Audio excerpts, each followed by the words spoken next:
তার জন্য একটা নৈশভোজের ব্যবস্থা ছিল, অথচ সার্জিও গোর সেই নৈশভোজে যোগ দিতে অস্বীকৃতি জানান। মানে এখানে তিনি কোনো বন্ধুত্ব, খোশমেজাজে গল্প কিংবা কোনো মানে খলিলুর রহমান ভাববেন যে সার্জিও গোরের সঙ্গে হাসতে হাসতে বা একটা বন্ধুত্বপূর্ণ পরিবেশে দুটো কথা বলে ফেলতে পারবেন, এমন কোনো পরিসর দিতে তিনি রাজি নন। তিনি যা নিতে এসেছেন তিনি তা নিয়ে ছাড়বেন, এবং সে বার্তা পরিষ্কারভাবে খলিলুর রহমানের সঙ্গে বৈঠকে তিনি দিয়ে দিয়েছেন বলেই খলিলুর রহমানের সঙ্গে বৈঠক শেষে সার্জিও গোর বলেছেন অনেক ইতিবাচক অগ্রগতি ঘটেছে। বাংলাদেশের পররাষ্ট্রনীতি ক্রমাগতভাবে দমকে দমকে ধমকে ধমকে একেবারে উল্টে পাল্টে যাচ্ছে। মানে যখন যেখান থেকে চাপ আসছে তখন সেদিকে হেলে পড়ছে বাংলাদেশ। এমন একটা পরিস্থিতি খুব সাদামাটা চোখে একেবারে স্পষ্টভাবে ধরা দিল সার্জিও গোরের ঢাকা সফরের প্রথম দিন শেষ হওয়ার পরে। প্রথম দিন সার্জিও গোর ঢাকা নামবার পর পররাষ্ট্রমন্ত্রী খলিলুর রহমানের সঙ্গে সাক্ষাৎ করেছেন, বৈঠক করেছেন। তার সঙ্গে ব্রেন ক্রিস্টেনসেন ছিলেন এবং পররাষ্ট্রমন্ত্রী খলিলুর রহমানের সঙ্গে ছিলেন প্রধানমন্ত্রীর পররাষ্ট্র বিষয়ক উপদেষ্টা হুমায়ুন কবির। তবে খলিলুর রহমান এবং সার্জিও গোরের মধ্যে যে কি নিয়ে কথা হয়েছে, পরে খলিলুর রহমান শুকনো মুখে ভীষণ বিপর্যস্ত চেহারায় একটা প্রেস ব্রিফিং করেছেন বটে, কিন্তু কিছুই খোলাসা করে বলেন নাই। কারণ ধারণা করা যায় বৈঠকে যা আলাপ হয়েছে তার চেয়েও হয়তো বেশি কোনো আলাপ হয়েছে বা বেশি কোনো চাপ প্রয়োগ করা হয়েছে খলিলুর রহমানের ওপর, যখন খলিলুর রহমানকে এমনকি পররাষ্ট্র উপদেষ্টা হুমায়ুন কবিরকেও বের করে দিয়ে একান্তে 20 মিনিট সবক দিয়েছেন বা 20 মিনিট একান্তে বৈঠক করেছেন সার্জিও গোর।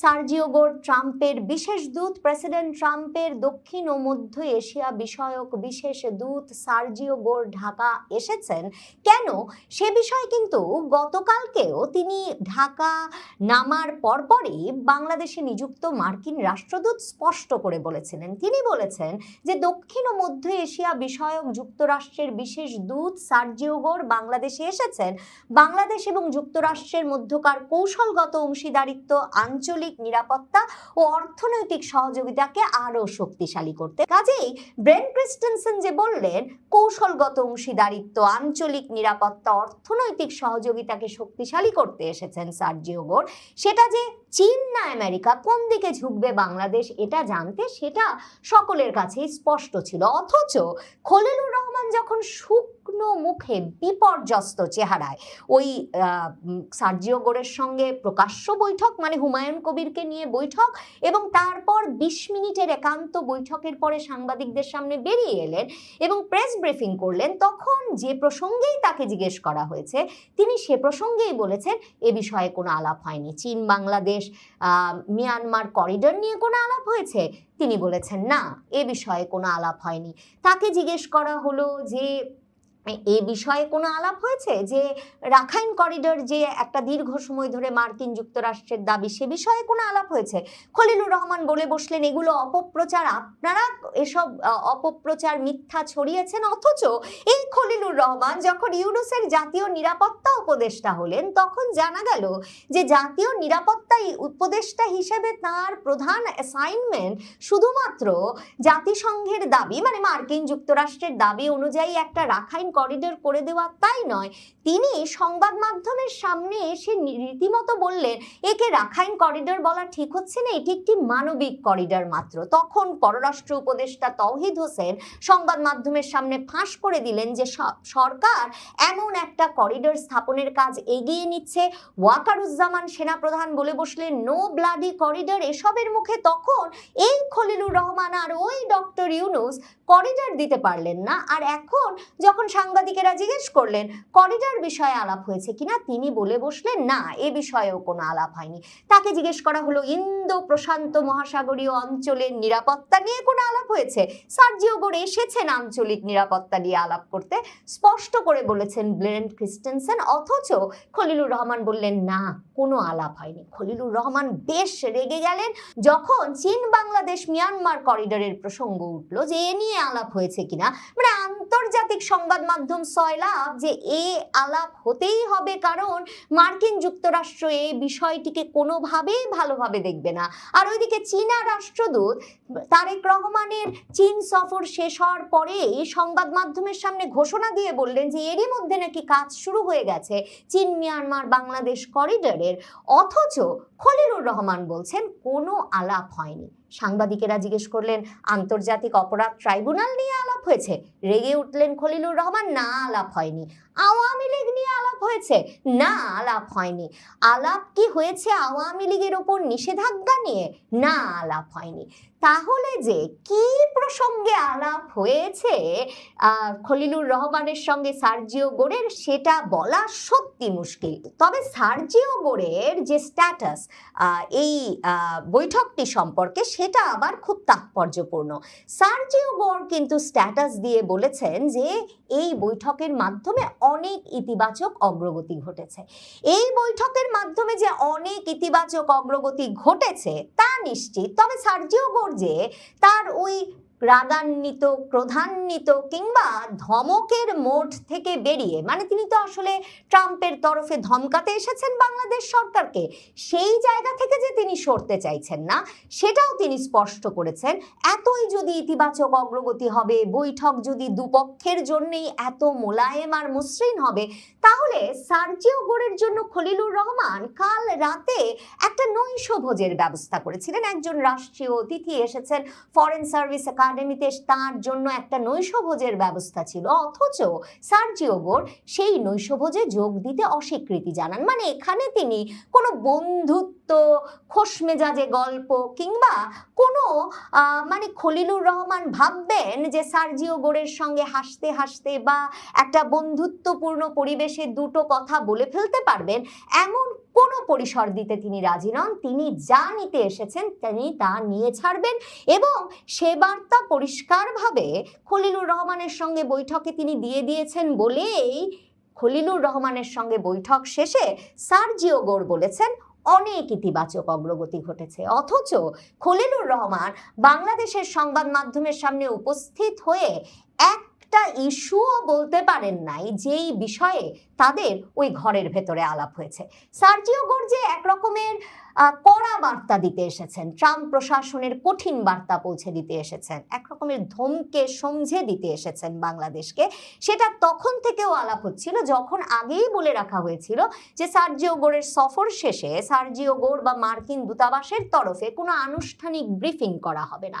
তার মানে তাদের ব্রিফিংটা এত সুনির্দিষ্ট, তাদের চাওয়াটা এত সুনির্দিষ্ট, চীন বাংলাদেশ মিয়ানমার করিডোর বাতিল করতে হবে, তিস্তা প্রকল্পে চীনের ইনভলভমেন্ট, চীনের সম্পৃক্ততা চলবে না, চীনের সঙ্গে মাখামাখি চলবে না, চীন থেকে এত বেশি সামরিক এবং প্রযুক্তিক উপকরণ কেনা চলবে না, কিনতে হবে মার্কিন যুক্তরাষ্ট্র থেকে, না হলে মার্কিন যুক্তরাষ্ট্রের বলে দেওয়া জায়গা থেকে।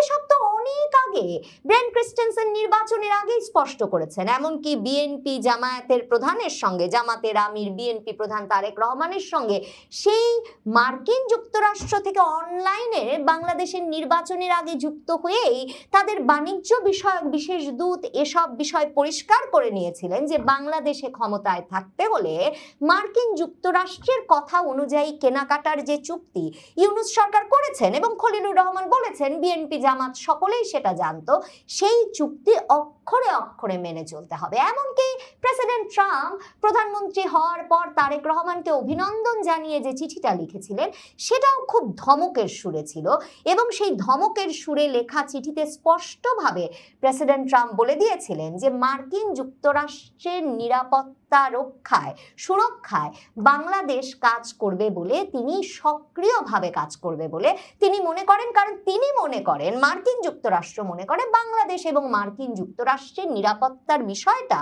একেবারেই পারস্পরিক স্বার্থ সংশ্লিষ্ট। কাজেই সার্জিও গোর এসে যে ভারতের সঙ্গে সম্পর্ক ছিন্ন করে চীনের সঙ্গে মাখামাখির বিষয়টা তারা পছন্দ করছেন না সেটা বলবেন সেটা নিশ্চিত। এবং সে সুরে সুর মিলাতেই যে খলিলুর রহমান আগের দিনেই দীনেশ ত্রিবেদী বাংলাদেশে নিযুক্ত ভারতের রাষ্ট্রদূতের সঙ্গে হাত মিলিয়েছেন, তারেক রহমান ভারত সফরে যাবেন সে বিষয়টা বিবেচনা করছেন, এসব আলাপ শুরু করেছেন, সেটা তো আগেই বলেছি। কিন্তু ওই যে বললাম, দমকে দমকে ধমকে ধমকে একেবারে উল্টে পাল্টে যাচ্ছে পররাষ্ট্রনীতি। তার প্রমাণ হচ্ছে সার্জিও গোর ঢাকা আসার পরদিন বাংলাদেশ সৌদি আরবের সঙ্গে লোহিত সাগরে জাহাজের সুরক্ষায় একটা সামুদ্রিক প্রতিরক্ষা জোটে যোগ দিল।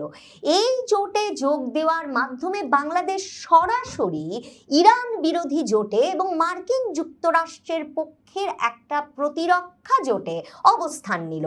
মানে এমনভাবে বিভক্ত হয়ে পড়া একটা বিশ্বে এই যে বাংলাদেশ গিয়ে সৌদি আরবের সঙ্গে ইয়েমেনের বাব আল মানদেব প্রণালী, লোহিত সাগর এবং এডেন উপসাগরে বাণিজ্যিক জাহাজ চলাচল নিরাপদ রাখতে একটা প্রতিরক্ষা জোটে যোগ দিল, তা একটা মাত্র বার্তা দেয়, সেটা হচ্ছে বাংলাদেশ মার্কিন যুক্তরাষ্ট্রের পক্ষে আছে, ইরানের পক্ষে নাই।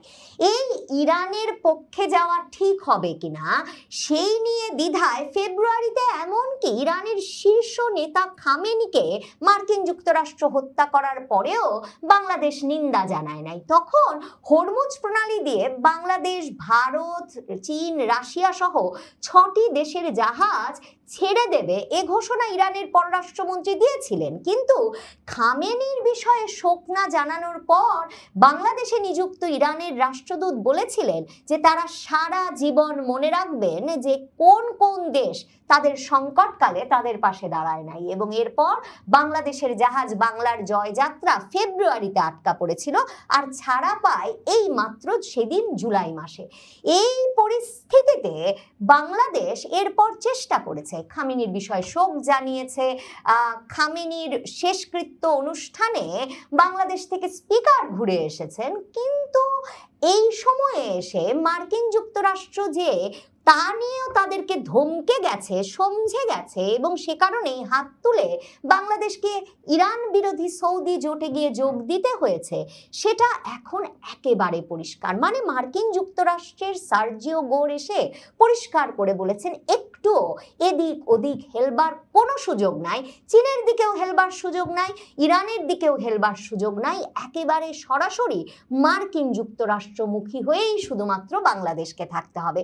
এই সৌদি আরবকে কদিন আগে মার্কিন যুক্তরাষ্ট্র ইরানের মতো শত্রুদের বিরুদ্ধে, ইরানের মতো প্রতিপক্ষের বিরুদ্ধে শক্তি সঞ্চয়ের জন্য পারমাণবিক শক্তি সমৃদ্ধ করবার অনুমোদন দেওয়ার পর সরাসরি বলেছে এসব অনুমোদন বা মার্কিন যুক্তরাষ্ট্রের সুরক্ষা এই দেশগুলো তখনই সর্বতোভাবে পাবে যখন প্রেসিডেন্ট ট্রাম্পের করা আব্রাহাম চুক্তি অনুসরণ করে ইসরায়েলকে স্বীকৃতি দিতে রাজি হবে। তার মানে এই সৌদি প্রতিরক্ষা জোটে পাকিস্তান, তুরস্ক এদের সঙ্গে যোগ দেওয়ার মাধ্যমে বাংলাদেশ নিশ্চিত করেছে সৌদি আরবের পিছু পিছু গিয়ে এখন মার্কিন যুক্তরাষ্ট্রের কথায় তাদেরকে ইসরায়েলকেও স্বীকৃতি দিতে হবে।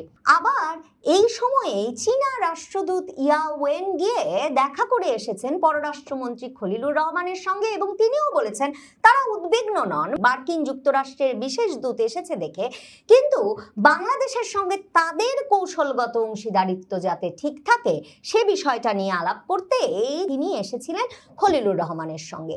দুদিকের চাপে, নানামুখী চাপে একেবারে জেরবার বাংলাদেশের পররাষ্ট্রমন্ত্রী খলিলুর রহমানের মুখটা যে শুকিয়ে গিয়েছিল প্রেস ব্রিফিং এর সময় এবং কোনো বিষয়ে আলাপের বিষয়ে যে তিনি পরিষ্কার করে সাংবাদিকদের সামনে বলতে পারেননি আর কথায় কথায় রেগে যাচ্ছিলেন, তাতে স্পষ্ট যে ঘরের ভেতরে তাকে যে রাগ, ক্ষোভ এবং চাপ সইতে হচ্ছে সেটা তিনি বাইরে আর লুকিয়ে রাখতে পারছেন না। সৌজন্যমূলক নৈশভোজটাতেও যোগ না দেওয়ার সিদ্ধান্ত নিয়ে সার্জিও গোর সম্ভবত প্রধানমন্ত্রী তারেক রহমানের সঙ্গে শনিবারের বৈঠকের আগে এই বার্তা পরিষ্কারভাবে দিয়ে দিতে চাইলেন যে তিনি যা বলবেন, প্রেসিডেন্ট ট্রাম্প তাকে যা যা বলে পাঠিয়েছেন প্রধানমন্ত্রী তারেক রহমান, পররাষ্ট্রমন্ত্রী খলিলুর রহমানের, সেগুলো অক্ষরে অক্ষরে পালন করা ছাড়া সামনে আর কোনো গতি নাই।